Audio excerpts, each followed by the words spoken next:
Lukas pasal 10 ayat ke-38. Cerita ini biasa, tapi ini cerita kalau kita perhatikan, kemanapun Yesus pergi, satu, banyak terjadi mujizat, banyak kesembuhan. Kedua, kemanapun dia pergi, diundang makan pun oleh orang Farisi, dia mengajar, ada pengajaran. Tapi di sini, ternyata apa? Dia tidak lakukan satu pun mujizat di tempat itu. Yang kedua, hanya mengajar satu orang. Kehadiran Tuhan ini, kalau kita perhatikan, ini kehadiran yang paling minimal. Ya, kalau di mana-mana dia menyembuhkan, memulihkan, di tempat yang dia hadir ini, di rumahnya Marta, tidak lakukan apapun. Di tempat lain, ya sekalipun di rumah orang Farisi, Yesus itu benar-benar jadi fokus perhatian orang. Ya kan? Jadi sementara makan, Yesus mengajar dan segala macam. Tapi di sini, Yesus mau bicara, tapi tidak banyak orang mau mendengarkan perkataan. Kalau kita bandingkan dengan kejadian-kejadian yang lain, disinilah sebenarnya hal yang paling minimal. Kemalangan orang Kristen atas kehadiran Yesus. Dia hadir tapi tidak buat apa-apa. Dia hadir tapi orang tidak mendengarkan dia. Sehingga tidak ada terjadi banyak hal di dalamnya. Dia cuma hadir, selesai. Makan, selesai sudah. Dan cuma negur satu orang. Padahal kalau dia di rumah orang Farisi kan, dia tegur orang Farisinya, orang-orang lain dengarkan. Jadi dia menjadi fokus perhatian. Tapi di sini dia tidak menjadi fokus. Ya, ini yang kita mau pelajari karena senang tidak senang zaman sekarang. Kekristenan ini fokusnya sudah ke manusia. Fokusnya satu ke jumlah. Karena jumlah dikatakan menentukan keberhasilan. Semakin pelayanan kita banyak, orangnya semakin berhasil. Jadi fokus ke jumlah. Kedua, kalau sudah fokus ke jumlah, berarti kita harus fleksibel, toleransi. Berarti kita harus mengakomodasikan semua keinginan orang. Akibatnya, tentu saja ada keinginan Tuhan yang dikorbankan. Tidak mungkin tidak. Karena keinginan manusia dengan keinginan Tuhan sangat berlawanan. Ya, keinginan manusia coba. Tidak usah sungguh-sungguh diberkati. Tidak usah nurut, tetap disayang. Itu keinginan manusia. Tidak usah rajin baca firman. Ya, pokoknya sebut-sebut janji firman diberi, digenapi. Itu kan keinginan manusiawi. Ya, keinginan Tuhan kan tidak seperti itu. Jadi, tetap akan ada yang mana yang kita harus turuti. Ini, Tuhan, kalau kita perhatikan, banyak orang menuruti, ya sudahlah, manusia saja. Ini yang jadi akhirnya mengacaukan. Nanti kita akan lihat sampai di situ, ya. Ketika Yesus murid-murid dalam perjalanan tiba ia di sebuah kampung, seorang perempuan yang bernama Marta menerima dia di rumahnya. Undang Yesus itu ternyata mahal. Tuhan Yesus selalu datang rombongan, tidak pernah sendiri kan. Bawa 12 murid sudah 13 orang. Belum lagi orang-orang yang ikut dia pasti ada kan. Ya kan, karena ada 12 murid utama, ada murid-murid yang lain kan. Buktinya begitu Yudas mati, ternyata langsung Matias ada. Karena Matias tetap setia ikut kan. Ternyata. Jadi apa? Banyak orang ini. Berarti satu biaya. Undang Yesus dalam hidup kita perlu biaya. Biaya apa? Bayar harga. Jam doa, ketaatan, kesungguhan, dan segala macam. Tidak ada, ya saya mau Yesus ada dalam hidup saya. Tapi jam doa kurang. Baca firman kurang. Nurut taat Tuhan kurang. Ya mau bayar harga, tidak ada harganya berarti Yesus itu kalau diundang. Kalau hidup kita itu mau benar-benar ada nampak, kelihatan, orang bisa lihat ada Yesus bersama kita. Ada harga yang mahal yang harus dibayar. Zaman sekarang orang ngajarkan yang paling gampang apa? Pokok saya tumpangi tangan, sudah Anda terima impartasi. Terus sudah dengan impartasi Anda bisa lakukan apa saja. Lu nggak bisa. Ya, nggak mungkin itu terjadi. Kenapa? Impartasi boleh, tidak salah. Ya, kadang dalam kasus-kasus tertentu Tuhan kasih seperti itu ya. Tumpangi tangan, terima sesuatu. Tapi kita harus mengerti apa? Tidak semua kasus seperti itu. Ini yang perlu dimengerti. Ya, jadi tidak ada cara yang mempermudah segala sesuatu. Ini yang harus waspada. Ya, banyak orang apa? Sudahlah saya nggak mau doa sendiri. Udah saya hadir dalam satu ibadah pendeta terkenal nanti saya dijawab. Itu tidak didik orang jadi benar. Ya, didik orang hanya cari jalan pintas. Kita lihat Marta sudah keluar segala sesuatu, udah lelah, sudah lah. Ya, sudah makan nasi mungkin. Karena ada tamu yang mungkin datang naikkan bawa sepatu masuk atau apa, ya duduk nggak sopan dan lain-lain. Ternyata Marta tidak memfokuskan Yesus yang perlu dilayani, tapi manusia yang hadir yang perlu dilayani. Zaman sekarang orang akhirnya sibuk apa? Lebih banyak ngurusin asher siapa? Tukang nanti sambut tamu di depan siapa? Terus apa lagi? Parkirnya nanti gimana? Saya kaget waktu saya khotbah di satu tempat. Begitu saya masuk komplek itu, ada 2 gereja di situ. Begitu kita masuk, gereja pertama sudah stop. Kenapa? Langsung disuruh parkir. Padahal kita mau ke gereja yang di sebelah. Itu nyata loh, kisah nyata. Saya tidak karang-karang. Kenapa? Mereka seperti sekarang ini udah aturan sama apa? Etika sudah nggak jelas lah. Ya, etika sudah tidak jelas. Contohnya di salah satu hotel bintang 5 di Jakarta. Ya, itu ada satu gereja besar. Ya, terus apa? Satu lagi buka di situ tanpa punya jemaat. Coba, buka di sebelahnya. Jadi ini satu hall di sewa gereja ini sudah sekian tahun. Satu lagi buka baru, tidak punya jemaat, tapi buka di situ juga jam yang sama. Untuk apa? Cari limpahnya. Coba, kadang-kadang kalau kita pergi satu gedung yang ada berapa gereja, kita bisa bingung. Kenapa? Begitu langsung ditunjukkan ke tempat mereka. Padahal kita mungkin mau ke yang atasnya lagi, gereja yang lain. Kenapa kalau kita lihat yang kedua kembali? Marta fokusnya ke manusia. Nah, kalau kita fokus ke manusia, pasti tujuannya sudah apa? Menyenangkan manusia, sudah pasti. Kedua, menyenangkan manusia tujuannya apa? Ujung-ujungnya untuk diri kita sendiri. Apa? Materi, nama, ketenaran, itu sudah pasti. Ya, jadi fokus kita kalau kepada manusia, sebenarnya kita sedang fokus pada diri sendiri. Karena kalau kita fokus kepada Yesus, akan ada beberapa manusia nggak senang. Itu sudah pasti. Tapi kalau fokus kepada manusia, orang banyak senang, Yesus pasti nggak senang. Pasti cepat atau lambat itu pada satu titik kita akan korbankan Yesus. Nah, ini jadi kalau kita lihat sekarang ya kan. Marta ngundang orang, terus dia sibuk. Nah, sebagai tuan rumah, dia harus bikin orang senang. Dia harus bikin semua orang cukup makan, tidak ada kurang dan segala macam. Nah, ini coba lihat. Kalau kita melayani Tuhan, motif gitu apa? Semua orang harus mendapat sambutan di pintu. Senyum yang manis. Mungkin diantar ke tempat duduk, mungkin disalami dan segala macam. Itu tidak salah, ramah tamah. Ya kan? Tapi kalau itu terus yang menjadi fokus, ya, akhirnya lama-lama apa? Motivasi pelayanan kita sudah beda. Walaupun kelihatannya kita tahu pelayan upahan itu atau gembala upahan, bukan berarti dia terima uang, tapi dia menerima upah apa? Seperti orang Farisi kan suka doa di depan umum kan, Tuhan bilang mereka sudah menerima upah apa itu? Dipuji. Terus upah apa lagi? Wih, dianggap waduh orang alim ini, wah orang rajin doa ini. Itu pujian, itu upah. Jadi kita mau lihat sekarang apa?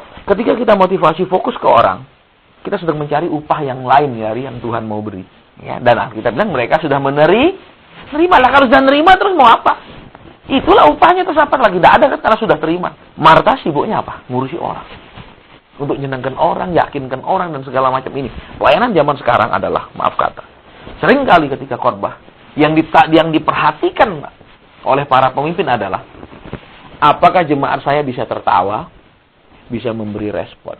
Kenapa? Mereka cek seperti itu. Mereka selalu lihat kiri kanan. Wah, kalau mereka punya jemaat tepuk tangan, mereka punya jemaat tersawa, terbahak-bahak karena lucu, itu besok diundang lagi pasti. Karena itu menyenangkan jemaat. Tapi kalau udah serius, walaupun itu pesan dari Tuhan, apalagi kalau udah teguran, percaya, ya, untuk diundang lagi itu tanda tanya mungkin 15 tanda tanya. Dan adanya goncangan di peniel, itu berarti apa? Mau dimurnikan. Sesudah dimurnikan diapakan? Ini yang perlu sekarang kan. Sesudah emas itu dimurnikan, sekarang dia ditempa menjadi sesuatu. Ya kan? Selama dia masih emas, oke, dia mahal.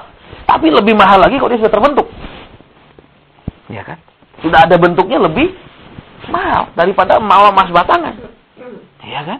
Nah, kemudian apa? Batu permata oke lah. Dasarnya sudah mahal karena itu bahan permata. Tapi dia akan jauh lebih mahal, harganya berlipat-lipat kalau sudah dipoles kan, sudah dibentuk. Oke, saya dengarkan dulu, wah besar, ya ramai. Terus sekarang terjadi penurunan, nggak masalah. Kenapa? Memang harus terjadi goncangan supaya tinggal tetap yang nggak tergoncangkan.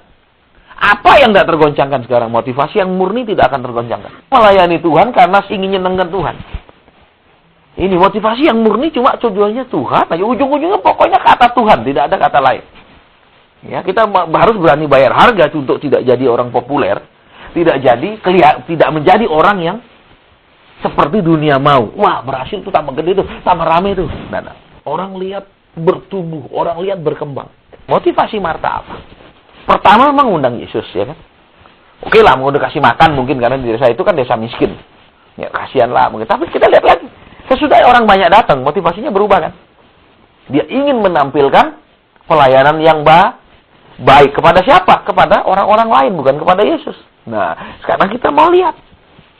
Ini yang kita mau bayar dulu harganya. Ya kan? Kenapa? Karena sering kali ya, kita harus bisa membedakan begini. Antara karunia bernubuat dengan jawatan nabi itu nggak sama. Ya, banyak orang nanya begini. Bapak itu kalau khotbah kenapa tegur terus? Bapak kalau nubuatkan orang tuh selalu nubuatnya kau harus berubah, kata Tuhan kau kurang gini-gini. Padahal katanya nubuat itu membangun, menghibur, menasihati. Bingung, kalau Bapak ini negur, ini kan mematikan, seringkali bikin orang kecewa dan lain-lain. Terus saya beritahu, nubuat itu menghibur, menasihati, membangun. Itu kalau orang punya karunia nubuat. Dia akan selalu menghibur, menasihati, membangun. Tapi kalau orang punya jawatan nabi, buka di seluruh Alkitab, ada nggak nabi yang selalu kasih yang enak-enak? Nggak ada kan? Selalu nabi itu bicara tentang penghukuman. Selalu nabi bicara tentang kekurangan. Nggak ada nabi yang bicara cuma enak-enak. Oh, nanti segera punya rumah mewah, pabriknya jadi 5. Oh, itu nggak ada di Alkitab. Kenapa? Karunia nubuat memang membangun, menasihati, menghibur. Tapi jawatan nabi itu menyampaikan apa? Contohnya gini, ya. Nabi itu adalah orang yang dikasih tahu oleh Tuhan. Nabi itu kemana-mana bawa tongkat pengukur. Di mana ayatnya nanti di Yeskiel. Yeskiel dikasih tongkat pengukur supaya kenapa? Bait Allah itu dibangun persis seperti Tuhan mau. Jendelanya ukuran sekian, pintunya ukuran sekian, besarnya ruangan ukuran sekian. Harus persis seperti yang Tuhan mau. Jadi apa? Nabi melihat jam doanya sudah seperti Tuhan mau enggak? Baca firmannya seperti Tuhan mau enggak? Tingkat ketekunannya seperti Tuhan mau enggak? Jadi Nabi itu membawa tongkat pengukur, jadi diukur terus.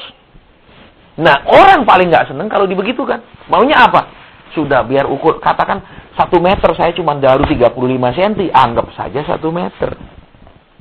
Ya kan? Seperti itu, biar bangunan rohaninya, bangunan imannya, pondasinya, pokoknya semua kacau balau, enggak apa-apa, jangan diukur-ukur lagi. Ini yang jadi permasalahan saat-saat ini. Ya, jadi kalau kita lihat lagi di sini ya kan, pertama murni kan undang Yesus. Kedua, fokusnya bukan ke Yesus lagi, ke manusia. Dia khawatir mungkin orang nggak terlayani dengan baik. Dia khawatir mungkin orang kurang makan. Jadi dia sibuk ngurusi. Kenapa? Karena itu di rumahnya. Dia harus yakinkan orang-orang yang datang puas. Nah, ini yang jadi masalah. Ini yang jadi masalah. Karena kehendak Tuhan akhirnya tidak bisa disampaikan sepenuhnya. Kenapa kehendak Tuhan tidak bisa disampaikan sepenuhnya? Terus terang, karena mereka hanya ingin menyenangkan yang hati. Tidak banyak tempat di mana benar-benar Tuhan itu hatinya dipuaskan. Dia tetap hadir, tapi hatinya tidak dipuaskan. Kenapa? Yang dia inginkan dia tidak temukan.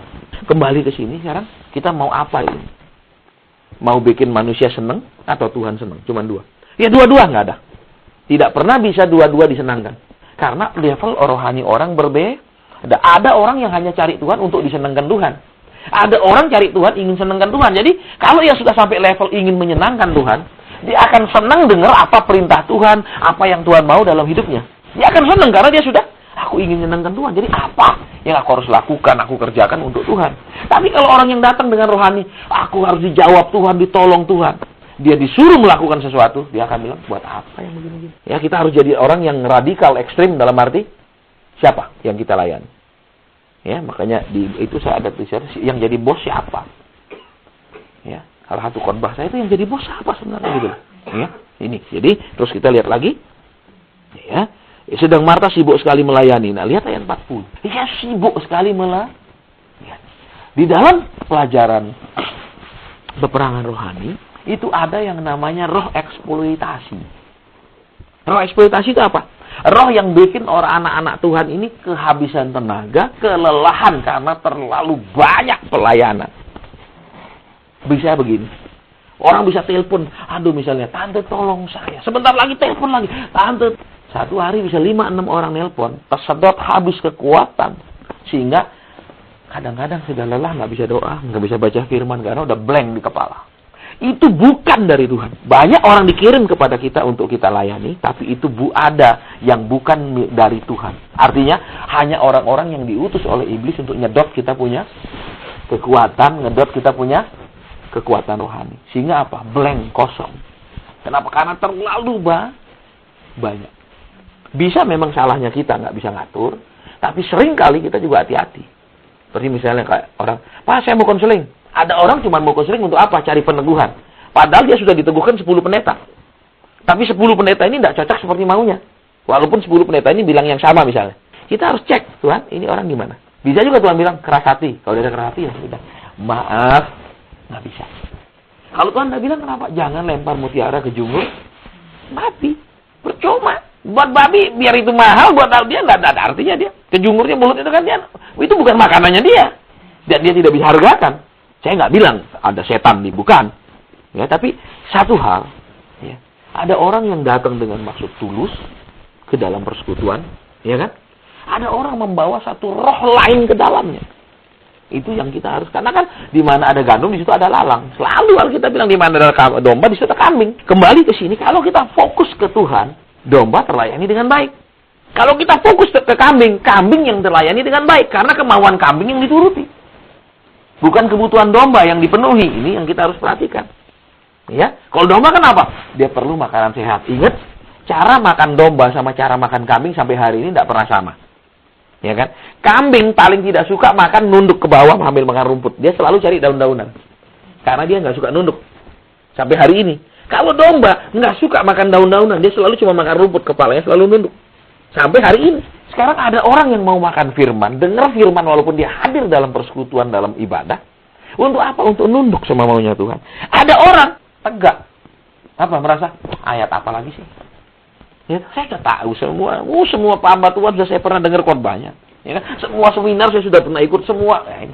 Ya apa terus? Dia datang bukan untuk menikmati berkat, tapi dia datang untuk menilai berkat, menilai-nilai Ya, itu. Kembali kita sekarang perhatikan di sini. Misalnya malam ini Roh Kudus tanya begini. Saya belum dapat loh, saya bilang makanya misalnya. Putuskan hari ini. Siapa yang hendak engkau senangkan? Memang, ya kan? Levelnya begini. Kita tetap harus mengerti, seorang gembala, nabi, rasul, penginjil, guru, itu punya kecenderungan masing-masing. Ya, punya style, punya tipe masing-masing. Tapi tetap, ya, harus menyenangkan Tuhan. Ibadah yang kita buat itu untuk kita atau untuk Tuhan? Itu pertanyaannya. Banyak orang merasa gini, oh saya ibadah supaya saya dijawab, saya ditolong, saya diberkati. Itu untuk kita. Padahal ibadah dibuat untuk Tuhan. Bukan untuk kita. Buktinya apa? Ketika Tuhan bikin sistem ibadah, korban kambing, korban domba, korban lembu, segala macam. Untuk siapa? Untuk Tuhan kan? Bukan untuk kita kan? Ibadah itu di dalam ibadah mereka diajar kebenaran, mereka diajar apa yang Tuhan mau lewat firman. Mereka pulang, mereka praktek. Kemudian apa? Karena akibat mereka nurut firman Tuhan, Tuhan puaskan mereka, kenyangkan mereka. Terus mereka datang lagi ibadah, mereka membawa ucapan syukur, kambing, domba, dan segala macam. Diajar lagi kan, pulang lagi mereka praktekkan, datang lagi, mereka bawa kambing, domba, dan segala macam kan. Nah kalau kita zaman sekarang beda, kenapa? Datang ibadah minta-minta berkat, diajar nggak mau, ya dah. Terus pulang nungguin jawaban Tuhan, nunggu janji, ya kan? Akhirnya apa? Tidak terjadi, datang lagi ibadah, nuntut Tuhan lagi, ya kan? Terus apa? Diajar lagi, Tuhan punya mau, tambah keras malah. Karena apa? Tuhan janji apa kok tidak tergenapi? Jadi sekarang aku datang hanya ingin dengar janji. Kan urutannya jadi begitu. Mereka akhirnya sulit sekali terima pengajaran. Diperintah apa jadi sulit. Ya kan, lingkaran setannya kan seperti itu. Iya kan? Kenapa? Kalau yang awal yang Tuhan buat apa? Mereka harus datang ibadah bawa korban. Di dalam ibadah itulah dibacakan hukum. Terus pulang mereka lakukan hukum itu, mereka balik lagi ibadah, mereka bawa korban ucapan syukur. Makanya setiap ibadah disebut perayaan. Kenapa? Kok bisa merayakan? Apa yang dirayakan? Pasti mereka nikmati segala berkat, makanya dirayakan. Kalau kita beda kan, zaman sekarang perayaan cuma pujian. Berkat masih saya usahakan. Ya dah? Masalah masih saya pergumulkan. Beda sama yang pola Alkitab. Jadi kita harus kembali ke Alkitab. Nah, masalahnya sekarang begini. Ketika kita kembali ke Alkitab, ada selalu dua sisi ekstrem yang harus dihati-hatikan. Ya, waspada. Satu, terlalu berdasarkan Alkitab dalam arti kelewatan. Sedikit-sedikit mana ayatnya, Nah, itu akan menjadi terlalu legalisme agama. Yang kedua, terlalu ngeroh tanpa firman, tanpa ada dasar, itu klinik lama-lama. Nah, ini selalu dua ekstrem ini selalu bergerak ke arah ekstrem. Mestinya sejajar. Firman dan roh dan firman nggak boleh sendiri. Kenapa? Kan sudah kita pernah baca. Waktu Tuhan menciptakan langit dan bumi kan, Tuhan bilang apa? Roh Allah melayang-layang, ya kan? Bumi masih campur baur, terus berfirmanlah Tuhan, jadilah terang. Jadi roh saja tanpa firman tidak bisa mendatangkan terang, memberi penerangan, memberi merubah keadaan yang kacau balau dalam hidup kita. Firman saja tanpa roh nggak ada terjadi apa-apa. Ya, contohnya waktu Tuhan mengutus malaikat Gabriel kan, Tuhan bilang sama Maria, ya untuk sampaikan pesan dia akan mengandung. Terus Maria bilang, gimana aku bisa mengandung? Aku ini belum menikah. Terus malaikat bilang apa? Roh Kudus akan turun atasmu. Nah, jadi apa? Firman, roh saja itu tidak bisa memperbaiki segala kekacau balauan. Ya, itu nanti kitab Kejadian pasal 1. Yang kedua, firman saja tanpa roh tidak akan mendatangkan sesuatu untuk menggenapi apa yang disampaikan firman. Jadi harus dua-dua, nggak boleh ekstrim. Ekstrim ke firman itu ato-ato isinya nanti lama-lama. Terus ekstrim ke roh, lama-lama kelenek. Sudah tidak ada ayatnya, kadang-kadang sudah kelewatan. Kita harus ngerti, ya kan? Iblis bisa mendorong kita melampaui yang tertulis. Ya, ini mesti hati-hati, ya mesti balance betul-betul. Ya. Mereka akhirnya apa? Cari jalan pintas. Apa yang mereka cari? Ibadah-ibadah yang pokoknya berbau spektakuler. Mereka datang. Mereka kejar yang roh. Sementara dasar firman mereka nggak jelas. Pokoknya kita pulang bawa urapan. Terus apa dampaknya bagi hidupnya? Nggak ada. Apa dampaknya bagi orang lain? Nggak ada. Bagaimana sesuatu yang besar tidak punya dampak? Kan lucu. Terus yang kedua, kalau kita lihat terlalu legalistis. Dia cuma ayat. Segala yang berbau roh dia tidak percaya. Pokoknya ayat aja, firman aja.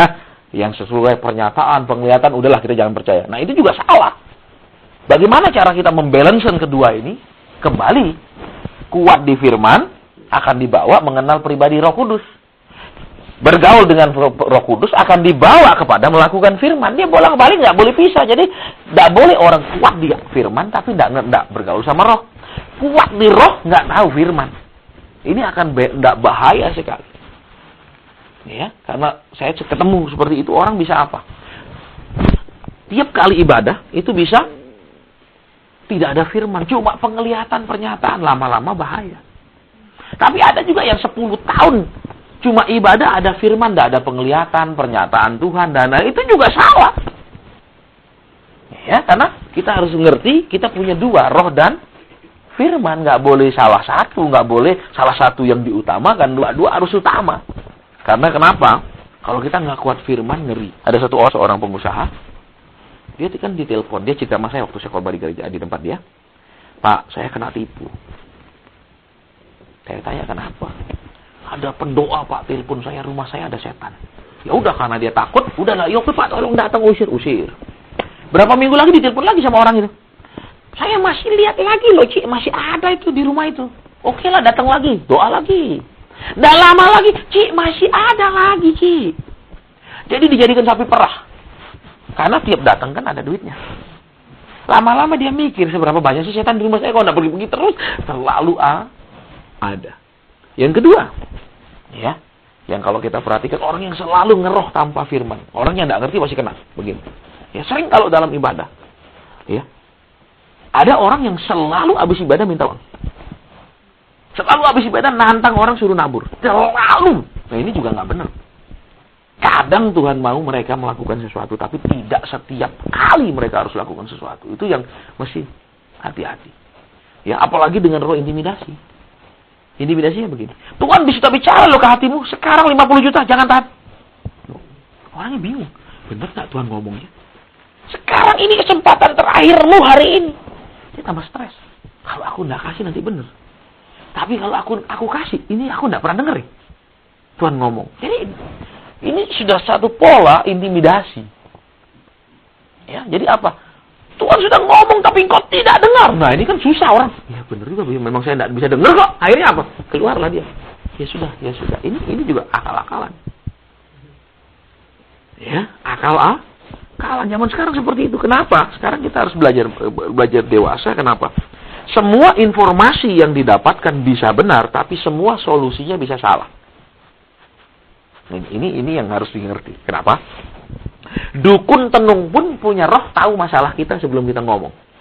Masalah itu anak nomor 2 ada masalah gini. Iya, terus kasih solusi. Begini. Nah, data, fakta bisa benar, info bisa benar, solusi salah total. Nah, kenapa? Info dan solusi harus benar kalau di dalam Tuhan. Nggak bisa info, solusi salah. Atau solusi keliru, atau solusi melawan firman. Kalau kita dewasa, makanya Tuhan bilang kan tidak diombang ambing. Saudara, zaman sekarang seperti itu, ngeri. Saya lihat sendiri, aduh, saya bilang, ya kok gini jadi. Terutama maaf kata, untuk mengeruk secara materi. Ya, makanya kita lihat kembali di sini ya, dikatakan tadi, Marta sibuk sekali siapa yang dia layani?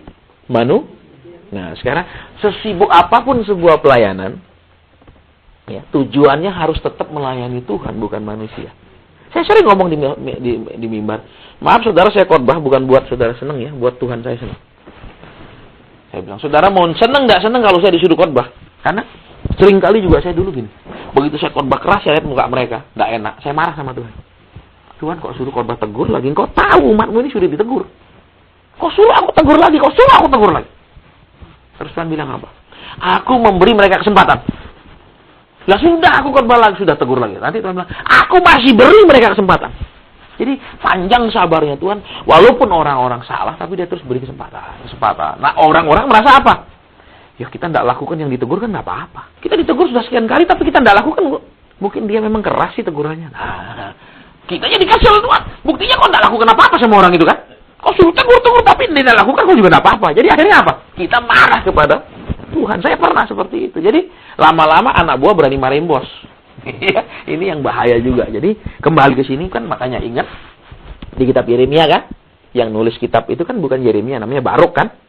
Yeremia kan pernah ngomong, apakah kau mencari kesenanganmu sendiri, mencari kehormatanmu sendiri, kita nulis.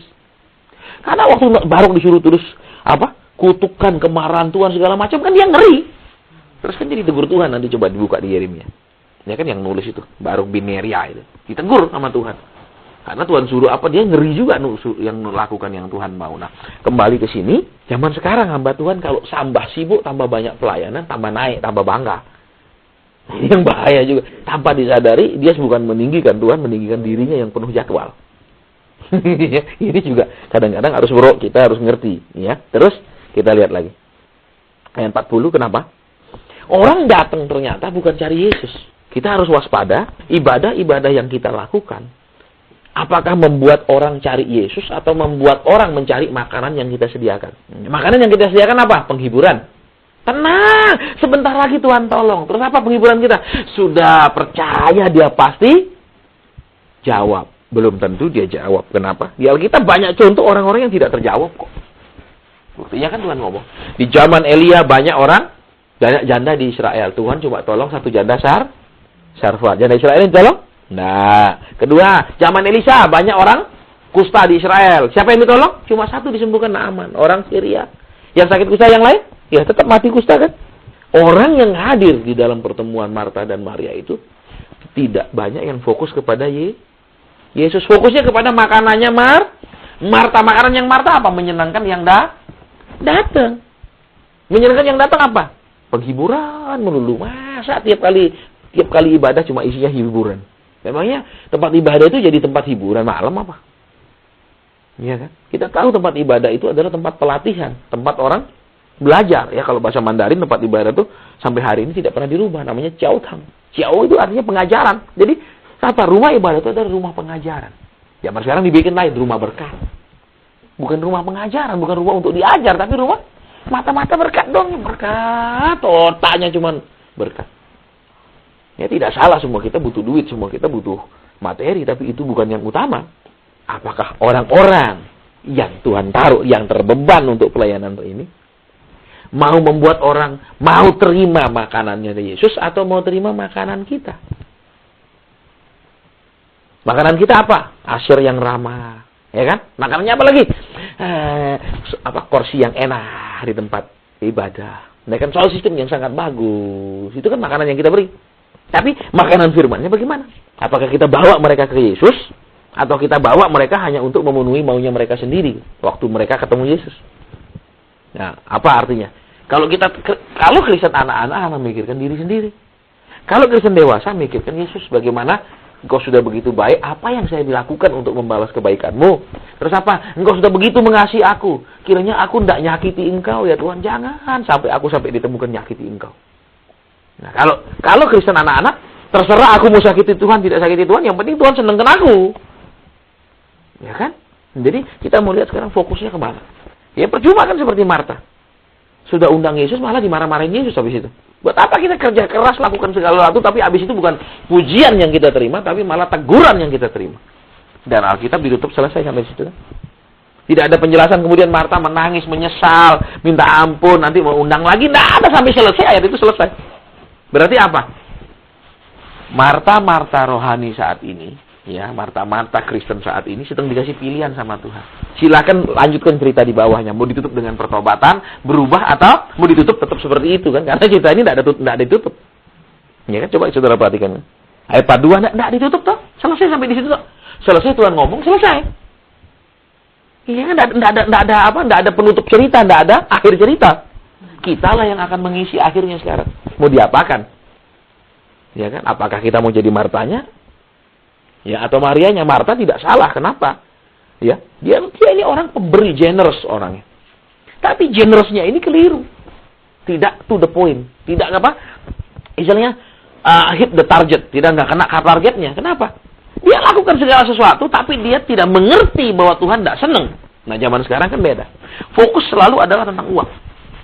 Selalu asal khotbah, coba saudara perhatikan. Selalu yang ditekankan harus memberi, menabur. Jadi apa? Kita difokuskan. Satu, memikirkan apa? Tuhan tuh harus disogok supaya menjawab doa kita. Sogok dulu, nanti dia kasih. Itu kan kayak penyembahan berhala. Kasih dulu, nanti dia berkati. Itu berhala. Yang kedua, kalau kita perhatikan lagi. Apa? Kita sedang diajar apa sekarang? Mengejar hanya semata-mata hal-hal yang materi. Iya kan? Hal-hal yang kelihatan, yang tidak kelihatan tidak. Ya kan? Ini yang saat ini banyak ya. Kita tidak bisa nilai dari jumlah. Kita harus nilai dengan roh. Kalau lihat jumlah, omong kosong. Kita lihat roh. Apakah dari jumlah sekian banyak kehendak Tuhan mereka lakukan? Atau dari sekian banyak semua minta kehendak mereka yang dilakukan Tuhan? Beda sekali kan? Waktu saya doa, Roh Kudus nangis di telinga saya. Itu suara benar-benar tangisan. Kenapa? Tangisan yang begitu sedih. Kan saya sudah lama bisa dengar, tapi lama-lama saya jadi tidak percaya. Tuhan, masa sih Tuhan cerita sama saya? Masa Tuhan nangis sama saya? Mungkin ini roh setan ini. Terus Tuhan bilang apa? Baca di Alkitab. Bukankah semua perasaan hatiku aku sampaikan sama nabi-nabiku? Aku mau hukum, aku marah juga aku sampaikan sama mereka. Ya juga sih. Tuhan tidak akan kau peduli saudaraku membiarkan aku melayani seorang diri, suruh dia membantu aku. Jadi apa? Ya. Akibat pelayanan yang mengutamakan manusia, pelayanan yang fokus pada kebutuhan manusia, dia akan bawa orang lain juga, semua dipengaruhi untuk mengurusi kebutuhan manusia, keinginan manusiawi. Maria kan dengar Tuhan, ternyata Tuhan lebih senang didengar daripada dikasih makan. Ya kan, dia lebih senang apa? Orang dengarkan dia daripada orang kasih dia makan, persembahkan. Kenapa kan? Itu menggenapi sifat Tuhan kan di dalam kitab Samuel kan. Mendengarkan lebih baik daripada mempersembahkan korban. Iya kan? Jadi Tuhan Yesus kan karena dia Tuhan kan masih cocok sama Alkitab Perjanjian Lama. Karena Tuhan yang sama kan, bukan Tuhan. Oh, Tuhan Perjanjian Baru lain, Tuhan Perjanjian Lama lain. Enggak kan sama. Jadi apa? Kita lihat di sini. Kita tidak mau di akhir hidup kita, di akhir pelayanan kita, apa semua yang kita lakukan terus Tuhan bilang apa? Bukan dia bilang baik engkau hambaku, malah dia bilang apa? Ya buat apa kita sudah lakukan semua terus yang kita dapat cuma teguran karena tidak cocok sama seleranya Tuhan, tidak cocok dengan maunya Tuhan.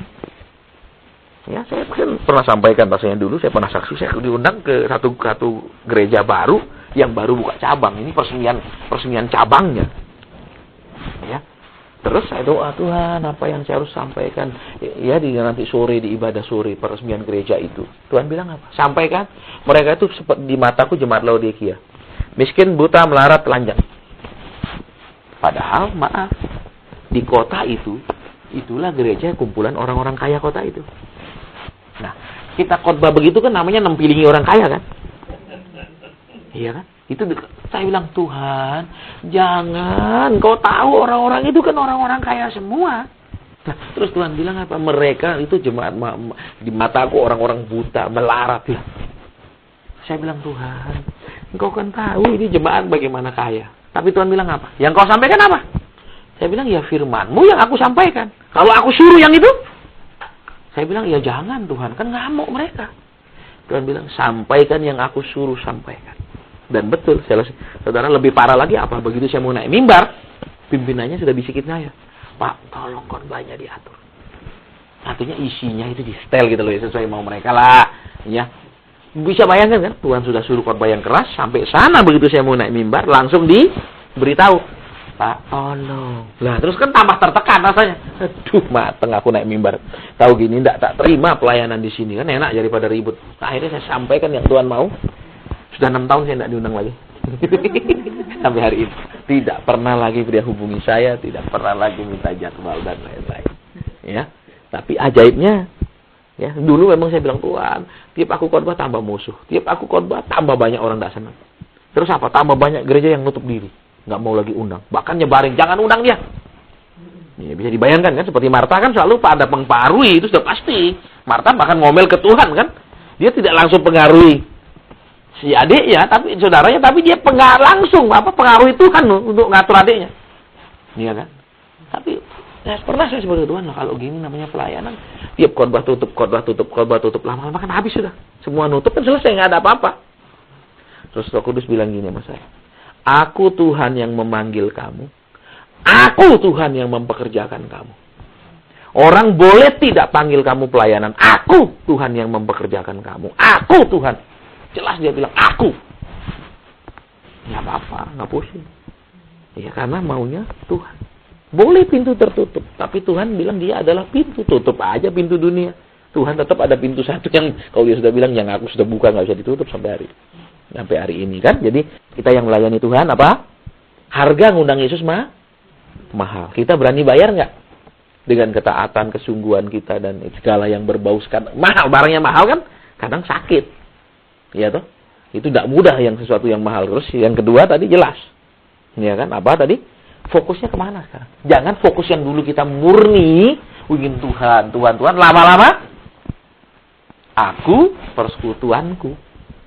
Loh, kalau terus sepi gimana? Tapi kan tidak enak dibilang lo gagal lo. Nah, ini intimidasinya.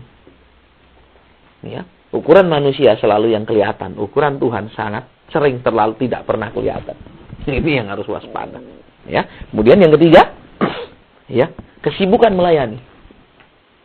Ya, apakah kita melayani Tuhan atau melayani pekerjaan Tuhan? Ini yang paling jelas.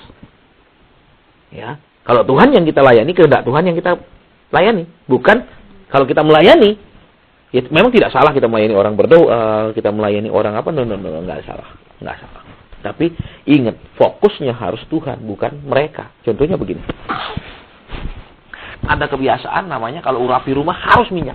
Pernah di satu hari ada seorang pengusaha itu rumah, ya. Terus mereka kumpul sebelum mereka pindah, rumahnya sudah selesai, kita doa.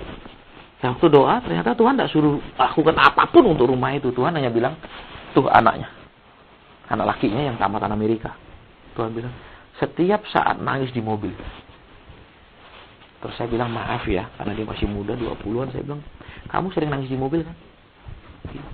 Kenapa kamu nangis di mobil? Padahal mobil mewah, keluarga kaya. Patah hati. Tuhan bilang, suruh beresin dia dulu.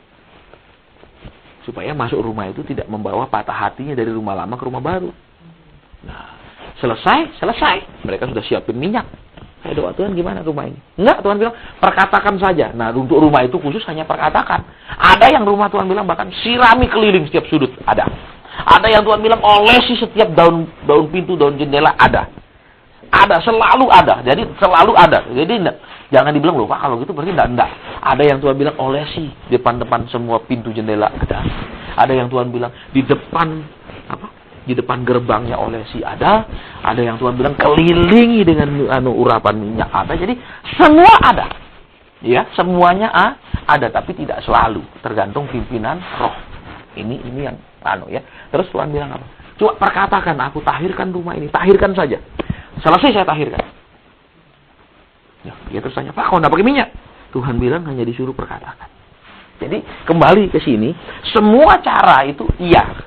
Tapi tidak semua cara harus selalu sama. Itu yang kita benar-benar harus tangkap. Karena kenapa? Coba kita lihat lagi yuk ayat ini. Ayat 41. Tetapi Tuhan menjawabnya, Marta, engkau khawatir menyusahkan diri dengan banyak Nah, sini sekarang. Ada saatnya Tuhan ingin didengarkan. Kan di rumah ini dia mau mengajar kan? Dia pada saat ini dia ingin didengar. Tapi ada saatnya di mana dia datang, dia hanya menyembuhkan orang. Ya kan? Dia tidak mengajar bahkan sama sekali. Dia tidak apapun orang datang dia sembuhkan. Ya kan? Ada. Ada lagi yang dia ngajar dulu, baru dia lakukan sesuatu. Ada. Jadi kita lihat sekarang di sini apa? Selera Tuhan setiap saat, setiap waktu itu tidak sama. Jadi harus nangkep dia maunya apa. Contohnya gini, kalau lagi mau nyembah. Kadang ada yang Tuhan bilang apa? Aku tidak mau ngomong hari ini, sembah saja sampai amin. Sampai selesai nggak ada firman, nggak ada apa. Tutup. Karena hari itu, detik itu Tuhan cuma mau disembah. Ada yang hari itu, bahkan Tuhan bilang apa? Tidak ada firman Tuhan, aku tidak mau engkau khotbah. Ada. Ya, itu pernah di salah satu kantor. Saudara, terus waktu saya kan doa sebelum pergi kan selalu Tuhan, doa. Jam-jaman saya doa nggak dapat ayat. Di tengah jalan selama saya dijemput sampai ke tempat saya diam, Tuhan. Apa Tuhan? Nggak ada. Mereka muji saya, diam Tuhan. Apa? Nggak ada. Sampai saya pegang mic, Tuhan nggak ngomong. Terus saya bilang, saudara-saudara, mari kita doa lagi. Padahal baru sudah doa firman. Kami akan mendengar firman-Mu. Terus saya naik pegang mic. Saya doa, Tuhan, hamba-Mu tidak tahu apa yang harus hamba-Mu katakan. Kalau Engkau tidak suruh hamba-Mu ngomong, hamba-Mu nggak ngomong. Selesai. Kenapa? Kita tidak akan pernah disalahkan kalau tidak melakukan yang memang Tuhan tidak suruh. Ya, kalau masuk sampai level itu. Nah, terus apa? Sudah. Saya bilang, kalau Engkau tidak kasih tahu saya, ya sudah Tuhan, selesai.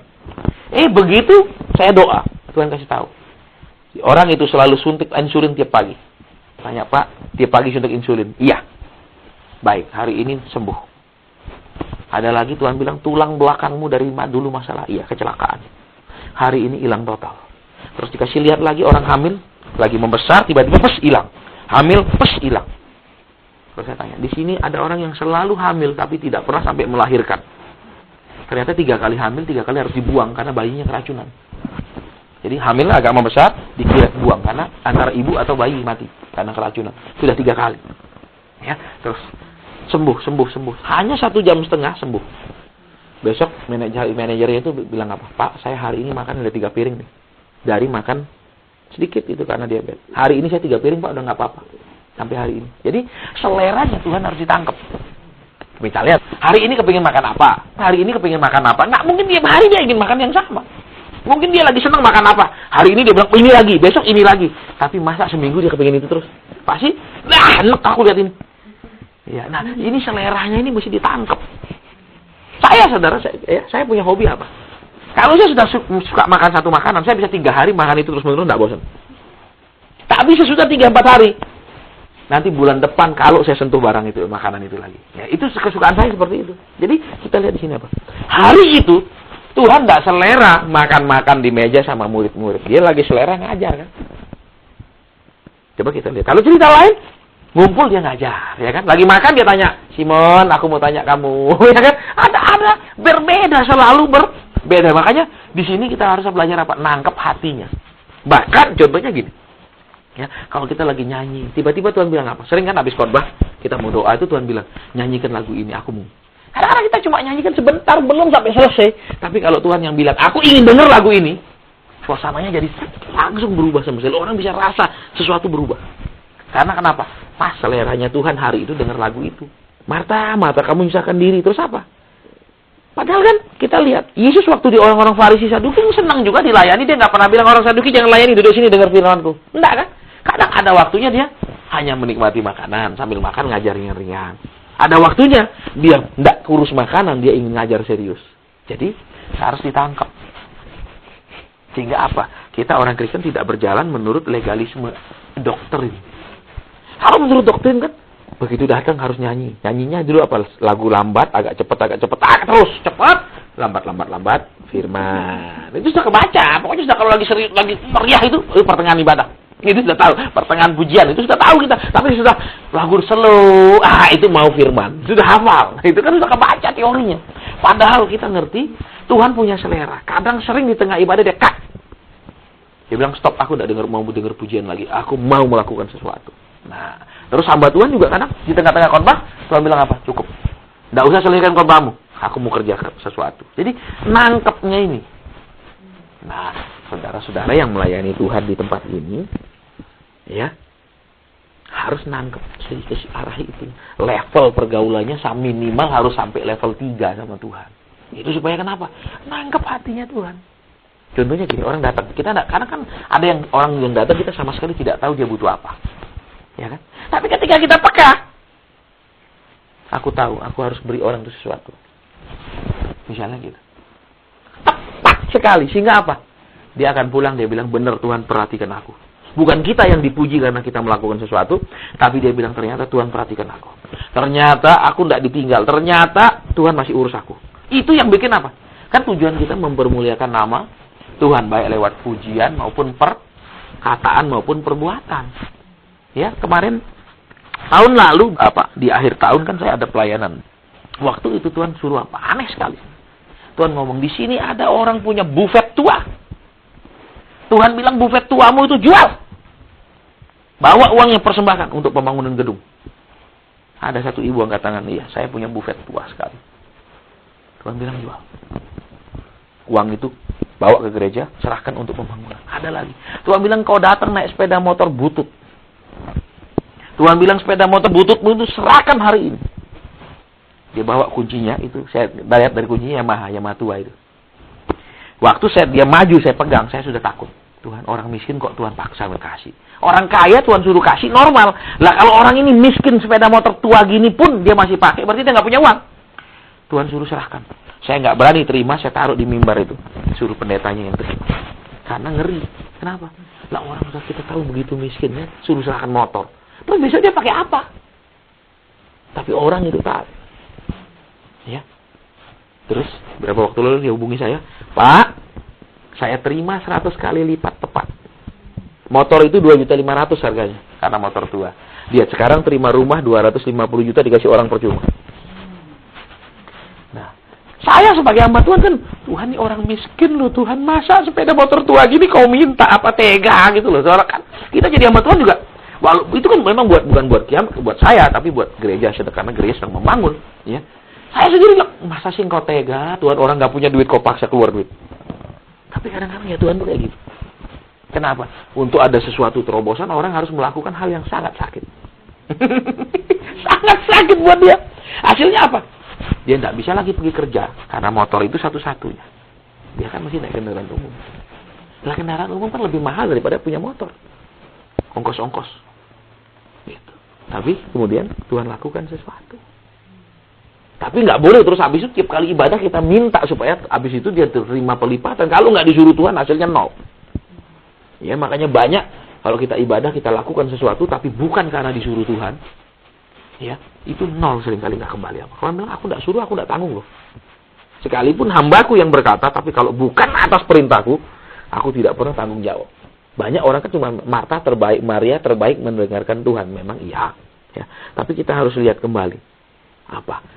Maria kan fokusnya cuma fokus ke Yesus. Dia nggak fokus sama terserah orang mau datang. Lu makan kan, lu nggak makan. Saya urusannya lagi mau dengarkan Yesus. Sedangkan orang lain datang cari makanan. Buktinya nggak ada yang dengar kan. Dari orang yang datang hanya cari penghiburan, jawaban doa. Cari apa lagi? Janji-janji Tuhan dan lain-lain. Dirubah jadi cari Tuhan. Ya. Kalau Tuhan udah jadi fokus. Kita nggak perlu lagi, kalau mau sembuh mesti cari orang kesembuhan. Nggak. Kenapa? Ketika Tuhan ditinggikan di tempat itu, dia bisa bekerja sendiri tanpa lewat hamba-hambanya. Ya kayak Indonesia enggak. Kalau mau sembuh, pasti undangnya 2. Peter Yongren, Reinhard Bonnke, kalau mau sembuh sama Benny Hinn. Masih tunggu mereka dulu. Kalau sudah mereka hadir, orang dari luar pulau pun pergi Jakarta. Lah terus mereka datang seberapa tahun sekali ke Indonesia. Terus kita harus terima sakit terus. Ya kan? Memang semua kita dipakai, ya saya pun dipakai dalam kesembuhan. Tapi kita nggak boleh tunggu. Kenapa? Yesus kita sama, ya kan? Kalau Reinhard Bonnke datang, baru Yesus ikut Reinhard Bonnke. Kalau Reinhard Bonnke pergi, Yesus pergi. Loh, terus di tempat kita nggak ada Tuhan Yesus. Iya kan? Kita nggak boleh mental begitu. Kita harus buang cara pikir lama kita. Kenapa? Di sini juga ada mujizat. Kenapa? Karena ada Yesus. Bukan karena ada pendeta terkenal, pendeta hebat. Kok ada Yesus sudah cukup. Selesai. Ini yang kita mesti benar-benar harus tanam. Pokoknya ada Yesus di tempat itu, selesai. Ya. Undang hamba yang terkenal, akhirnya orang mengenal dia, tapi tidak pernah mengenal Yesus secara pribadi.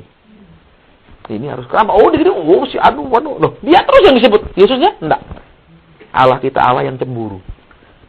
Ketika saya pernah mengidolakan seorang hamba Tuhan. Ketika saya doa, Tuhan bilang apa? Jangan membangga-banggakan dia juga penuh kelemahan. Itu suara keras, saudara.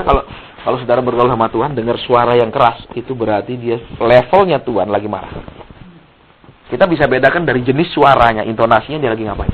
Lagi seneng, lagi sayang, lagi apa. Dia ngomong kan, jangan membangga-banggakan dia. Karena saya idola betul sama hamba Tuhan. Terus Tuhan bilang apa? Dia juga penuh kelemahan. Loh, jadi idolanya mesti siapa? Tuhan.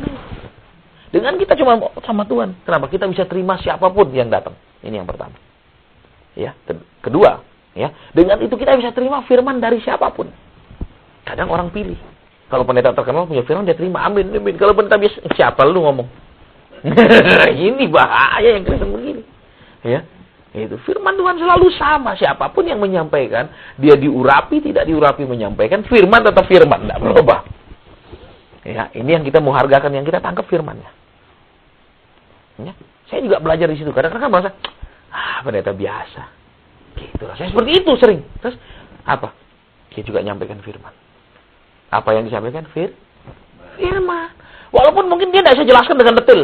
Kalau kita punya hati benar sama Tuhan, dia jelaskan seperti itu. Tuhan lanjutkan penjelasannya itu lebih dalam di hati kita. Betul. Ya, nah sekarang yuk kita akan selesaikan satu lagi.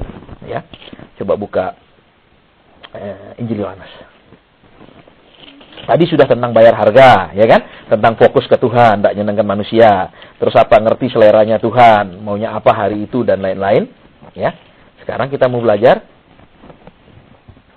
kekristenan yang sejati itu yang kayak apa? Kalau kita ingat, ya, kekristenan itu selalu akrab dengan masalah dan pergumulan. Kenapa? Kekristenan itu cuma berkembang di negara berkembang.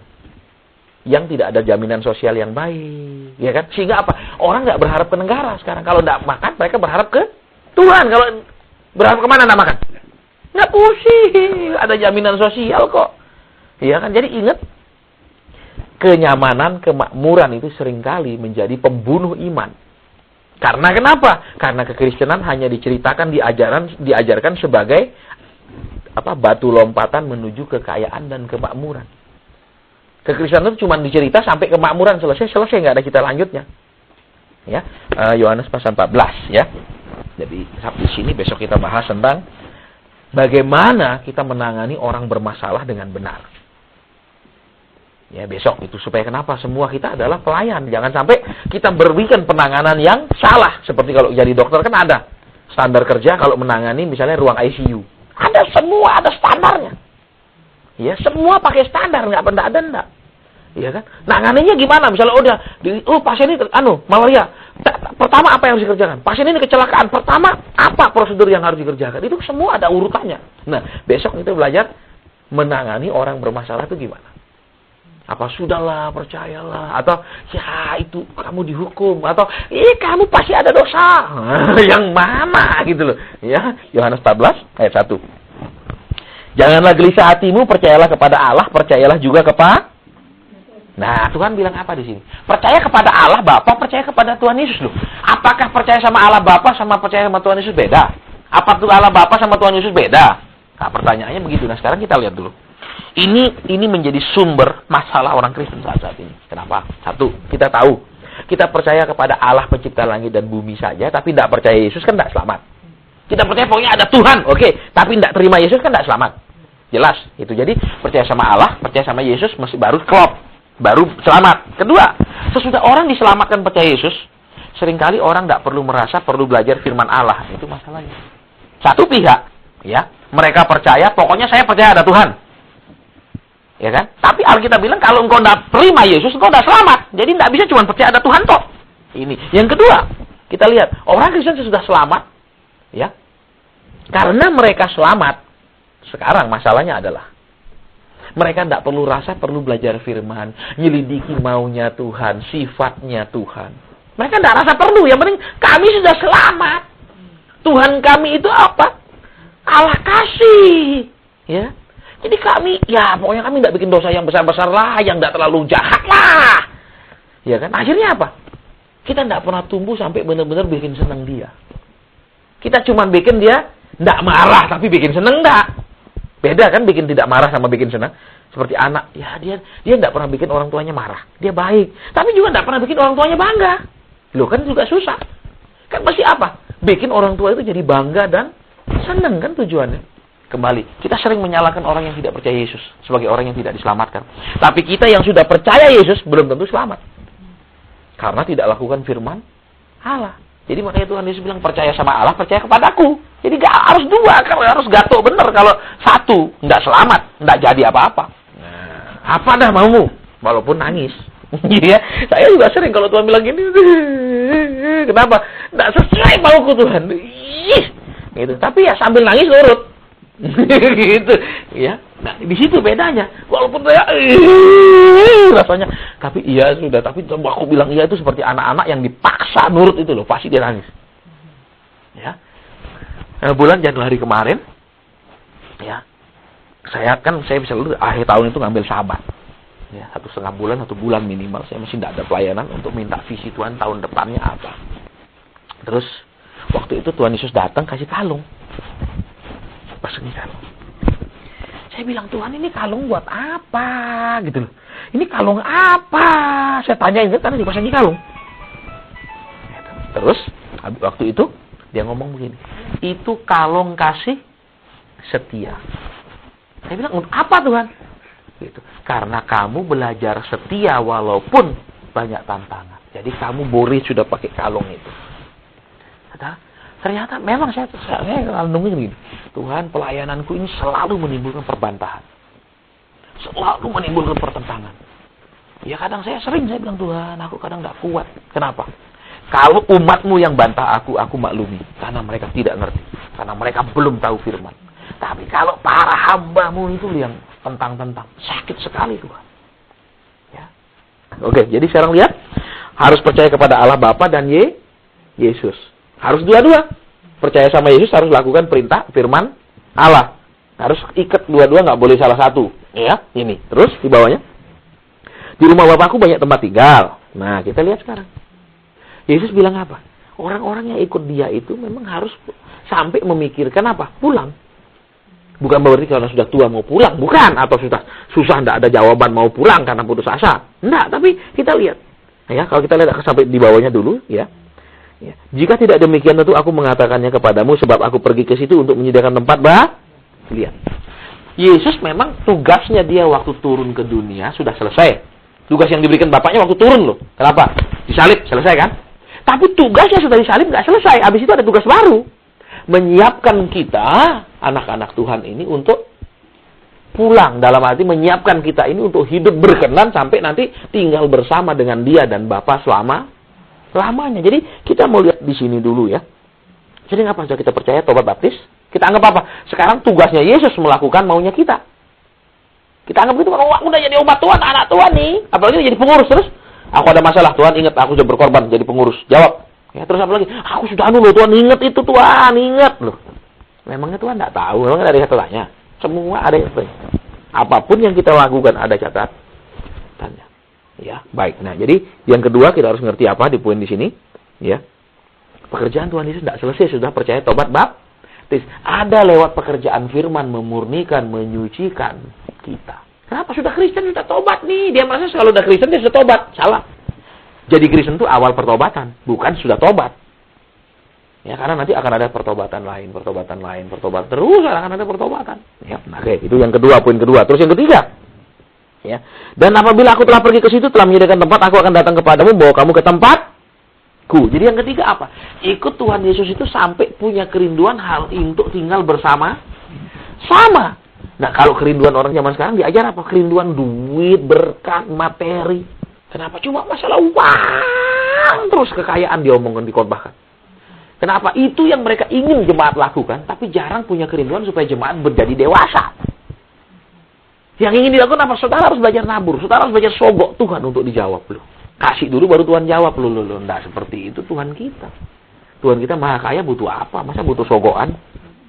Ya. Jadi yang ketiga apa? Aku akan datang kembali membawa kamu ke tempat ku. Jadi kalau kita sudah percaya Yesus, ikut Yesus, harus nanti naik sampai level cinta sama Yesus supaya mau ingin rindu hidup bersama Yesus selama-lamanya. Jadi kekristenan kita itu sampai benar-benar cinta sama Tuhan Yesus.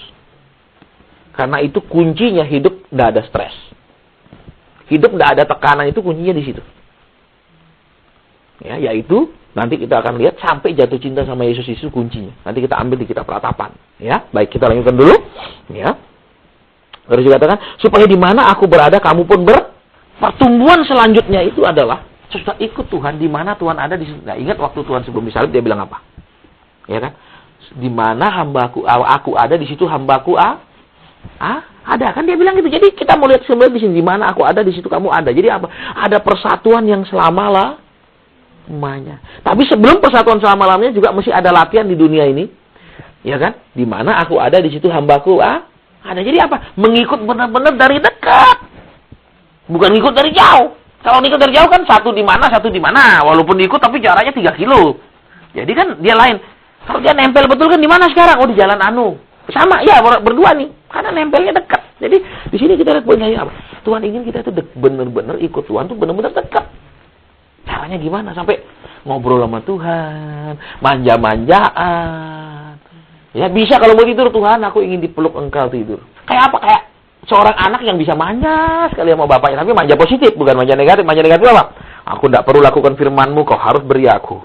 Aku tidak perlu dengarkan perintah-Mu, kau harus genapi janji-Mu. Nah, itu manja yang salah.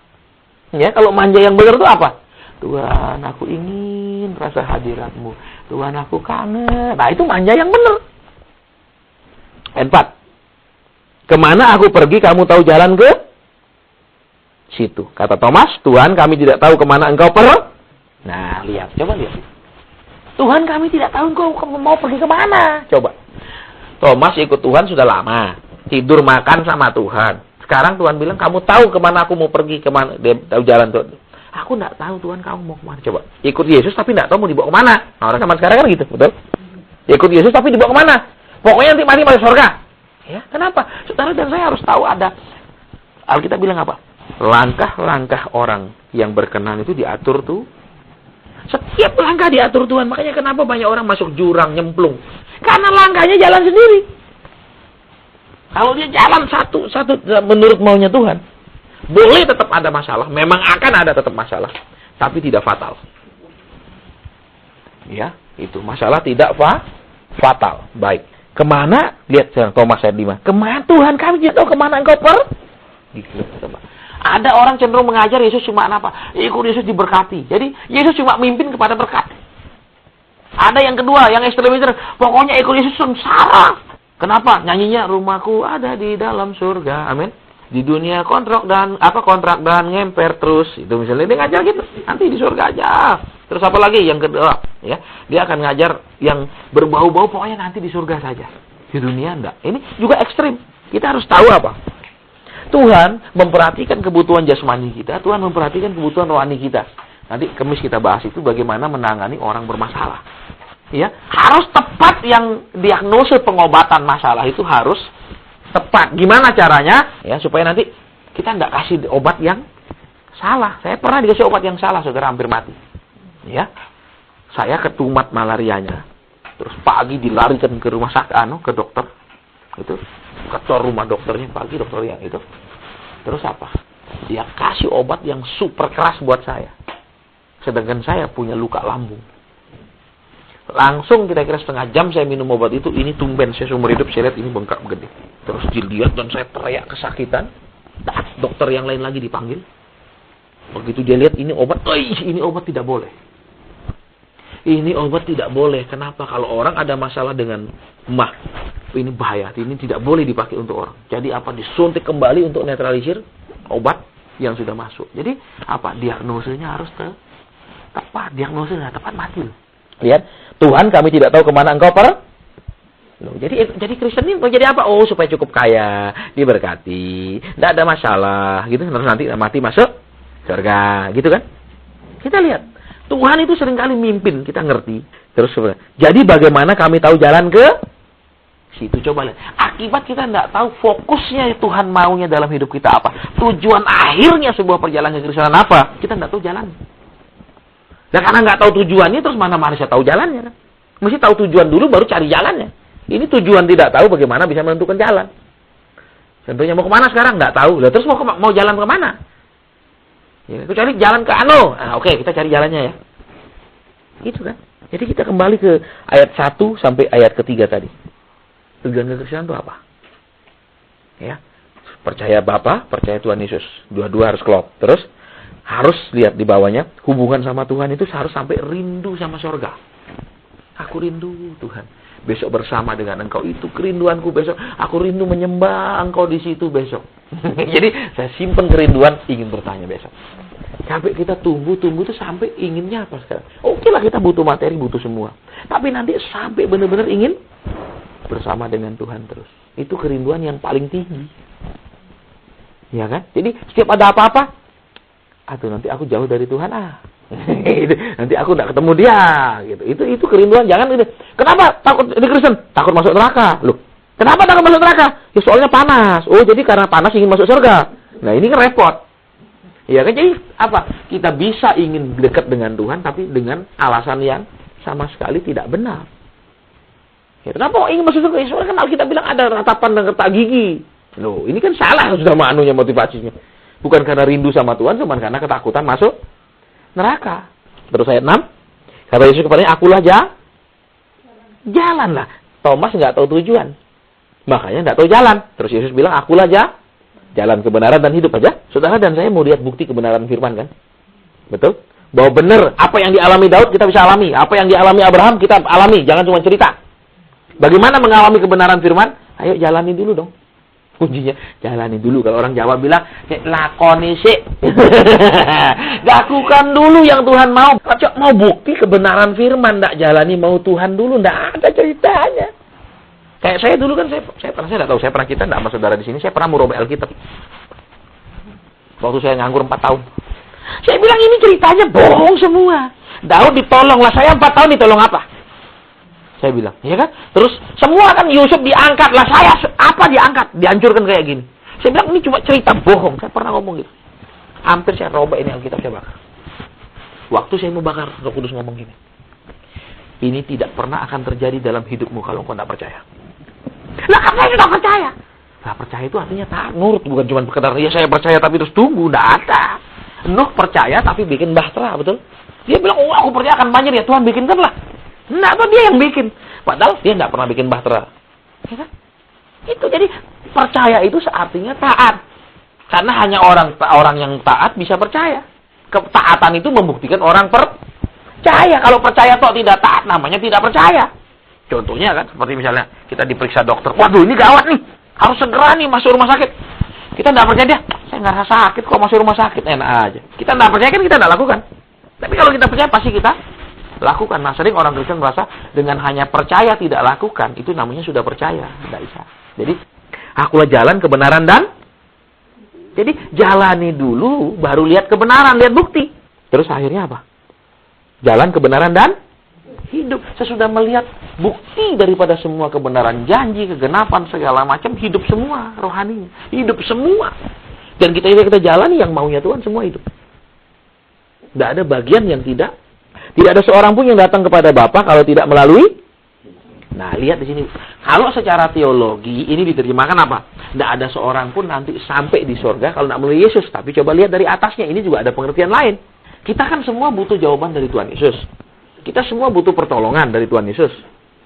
Iya kan? Nah, apa di sini kalau kita perhatikan? Kita punya doa tidak sampai kepada Bapa kalau kita nggak nurut. Kalau nggak nurut. Karena kan Tuhan bilang, akulah jalan. Ayo ikuti jalannya Yesus. Kita ingat. Kita ikut Yesus, jalannya tidak enak sering. Buktinya. Ayo kita lihat sekarang ya. Saya akan akhiri sebentar. Ini, ya. Tentunya begini. Buktinya bahwa kalau kita tidak jalan sama Yesus sering tidak enak. Kalau Tuhan Yesus itu dia tinggal di Yerusalem. Waktu di Yerusalem. Selalu tiap malam ada yang undang makan. Ya kan? Orang Farisi. Apa kan selalu ada undangan makan. Tapi coba lihat. Ada saatnya tidak ada makanan sama sekali. Di mana? Di sumur Yakub. Ya kan? Murid-murid pergi cari makan. Tidak ada orang yang ngundang mereka makan. Tidak ada orang yang menyambut mereka dengan Luar biasa, mereka harus pergi beli makanan sendiri. Ada waktunya orang sediakan makan, ada waktunya mereka harus cari sendiri. Buktinya kan? Ketiga, ketika Tuhan Yesus mau balik, ya kan? Mau lewat Samaria. Orang Samaria bilang apa? Kamu nggak boleh lewat karena kau mau ke Yerusalem. Kan ada saatnya jalan itu tidak langsung lurus ke tujuan. Masih pakai muter-muter dulu. Tidak ada seorang pun sampai kepada Bapa tidak melalui Kalau kau minta sesuatu kepada Bapa, di dalam namaku diberi. Jadi lihat, banyak doa kita itu terhalang, banyak doa kita nggak sampai ke telinganya Allah Bapa. Kita tidak turuti maunya Tuhan Yesus. Jalan yang dia mau kita jalani, kita mau jalan sendiri, terus kita doa selalu supaya Tuhan tolong, enak aja. Terus yang kedua, kita mau lihat kebenaran, tapi tidak mau menjalani perintah, ngomong kosong. Kita mau lihat seluruh bagian hidup pelayanan dan segala macam usaha dan segala macam pekerjaan hidup, ya kan? Kembali, semua permohonan tidak sampai kepada Bapa. Bisa sampai Allah Maha mendengar, tapi tidak terjawab. Ya, jadi sudah sampai di sini. Ya, jadi sudah sampai di sini. Ya, jadi sudah sampai di sini. Ya, jadi sudah sampai di sini. Ya, jadi sudah sampai di sini. Ya, jadi sudah sampai di sini.